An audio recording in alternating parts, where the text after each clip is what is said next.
Now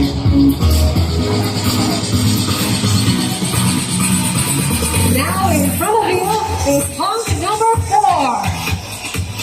Timothy Armero. Timothy is 22 years of age. Stands 5'8" in height. And is winning title Manila's Finest Hunk Sexy Body of the Year 2022.